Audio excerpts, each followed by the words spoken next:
उद्घाटन है उस अवसर को मनाएं, दीप जलाएं और पूजा करें। देखिए, ये देश अब सिर्फ पूजा करेगा। पूजा के अलावा इस देश के पास या देश के नागरिकों के पास ना तो नौकरियां हैं ना कारोबार है।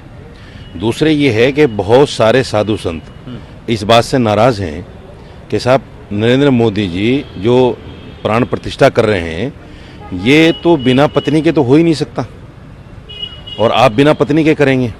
दूसरे, आप जिस बिरादरी से आते हैं उस बिरादरी के हिसाब से भी प्राण प्रतिष्ठा नहीं हो सकती। तो बहुत सारे साधु संतों का आह्वान है इस पर कि भाई आप ना करें तो अच्छा है, नहीं तो ये साल पूरे देश के लिए बहुत ख़तरनाक साबित होगा। इसलिए मेरा मानना ये है कि मोदी जी को 2024 ना देखकर, जब आप धर्म के नाम पर, आस्था के नाम पर राम मंदिर बनाना चाहते हैं तो फिर उसको उसी रीति रिवाज के साथ कीजिए जो वैदिक रीति रिवाज हैं, जो सनातन का रीति रिवाज है।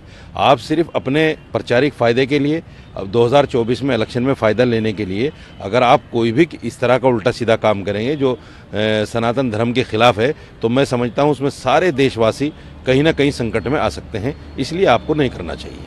आप उस पर क्या, उन्होंने कहा है कि हर देश जो देशवासी है अपने घर में दीप जलाए और इसका उत्सव मनाए। कोरोना के टाइम में इन्होंने ताली और थाली बजवाई थी, अब ये दीप जलाने की बात कर रहे हैं। सवाल ये है कि आप प्राइम मिनिस्टर हैं, आपने एक शपथ ली है कि मैं धर्मनिरपेक्ष हूँ और धर्मनिरपेक्ष होकर काम करूँगा। चूँकि हमारा संविधान धर्मनिरपेक्ष है, तो संविधान के अकॉर्डिंग प्राइम मिनिस्टर जी को इस तरह की धार्मिक बातें मैं समझता हूँ शोभा नहीं देती।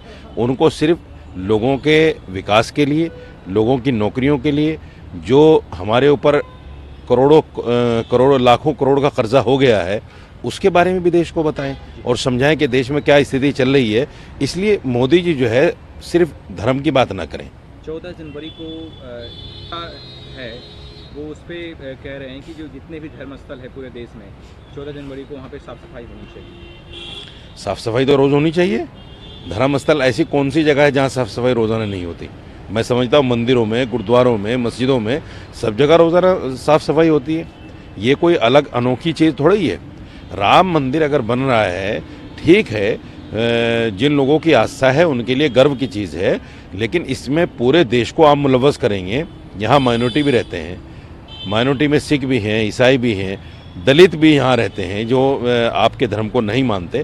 तो आप तमाम लोगों को, पूरे देश को कहीं ना कहीं हिंदुत्व की तरफ ले जाना चाहते हैं और इस देश को कहीं ना कहीं ये साबित करने की कोशिश कर रहे हैं कि हिंदू राष्ट्र हो गया है। ऐसा तो है नहीं। सर, बाबरी मस्जिद के जो पहले पिटिशनर थे इकबाल अंसारी, पीएम मोदी का स्वागत पुष्प वर्षा करके किया, इस पर क्या कहना चाहेंगे? देखिए, इकबाल अंसारी बेचारे और इस तरह के बहुत सारे लोग, बहुत सारी सोसाइटीज़, तंजीमें, वो कहीं ना कहीं नरेंद्र मोदी जी के पास उनके डोजियर हैं। उनको वो डोजियर दिखा दिए जाते हैं और फिर वो कहीं ना कहीं मोदी जी की भक्ति में लग जाते हैं, मोदी जी की जय जयकारे में लग जाते हैं। तो इकबाल अंसारी जी जो बाबरी मस्जिद का केस लड़ रहे थे, उनको इस तरह के प्रोग्राम में शामिल नहीं होना चाहिए, क्योंकि आप मस्जिद के असल पक्षकार थे और आप मोदी जी का जय जयकार कर रहे हैं। तो मैं समझता हूं कि मुसलमानों को दिल दुखाने वाली बात है, उनको ऐसा नहीं करना चाहिए। राम मंदिर की पोजीशन भी कहीं ना कहीं बीजेपी का विरोध कर रहा है कि और खासकर उद्धव ठाकरे जो है, उनकी पार्टी शिवसेना की पार्टी, संजय राउत कह रहे हैं कि बीजेपी जो है राम मंदिर को एज ए कैंडिडेट 2024 में पेश करना चाह रही है। देखिए, ये तो बिल्कुल साफ है। देखिए, जो लोग असल पक्षकार थे राम मंदिर के, हिंदू महासभा जैसे लोग, उन तमाम को अलग कर दिया, उनको ट्रस्ट में भी नहीं रखा। शिवसेना ये भी असल थी राम मंदिर बनाने के लिए, और इन्होंने भी बढ़ चढ़ कर हिस्सा लिया था राम सेवा जब हुई थी 92 में।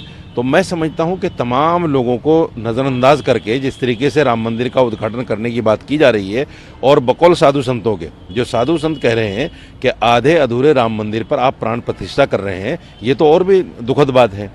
आपको जल्दी है इस बात की कि 2024 का इलेक्शन है।